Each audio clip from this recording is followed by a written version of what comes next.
Labor will not stand in the way of the government's proposed foreign fighter changes, despite raising concerns about the legislation. Andrea Crothers is here at Parliament House with us. Andrea, Labor has concerns expressed by the bipartisan parliamentary committee, but is expected to back the legislation in the end.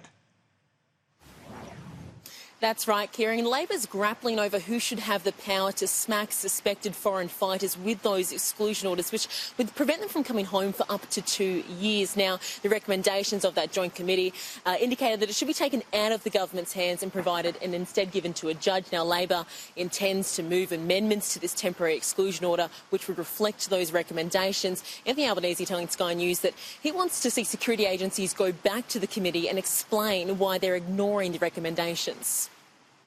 Well, we'll give consideration at the time, Laura. We'll have our normal processes will occur, but I'd say to the government, start governing in the national interest. Actually, listen to the recommendations that were made by the Joint Intelligence Committee.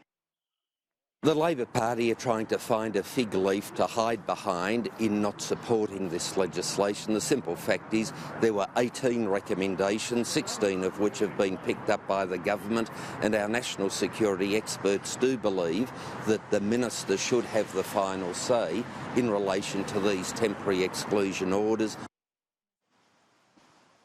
Now, if those amendments don't work, Labor says it will not stand in the way of the legislation. A vote on the temporary exclusion order is expected this week.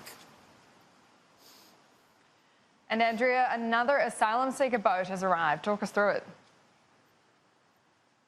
Yeah, that's right. A third asylum seeker boat has arrived since the federal election. Now, it's believed to have 20 Sri Lankan asylum seekers on board, and it's expected to further build momentum for the government's push to repeal the Medivac laws. But Labor says that it's not budging. The fact is that it's working. If the government has any practical suggestions, they can put them forward, but they haven't done that. They've just engaged in rhetoric. There are some 90 people have been brought to Australia under the Medivac legislation. There's 900 have been brought to Australia by the government itself prior to the Medivac legislation. Now, the government is not confirming nor denying the arrival. A spokesperson telling Sky News that in line with our long-standing and consistent policy, the government does not comment on operational or intelligent matters. The government's policy is to intercept any vessel seeking to reach Australia illegally and to safely return those on board to their point of departure or country of origin. Under Operation Sovereign Borders, potential illegal immigrants have zero chance of getting to Australia illegally by boat. Kieran, Annalise.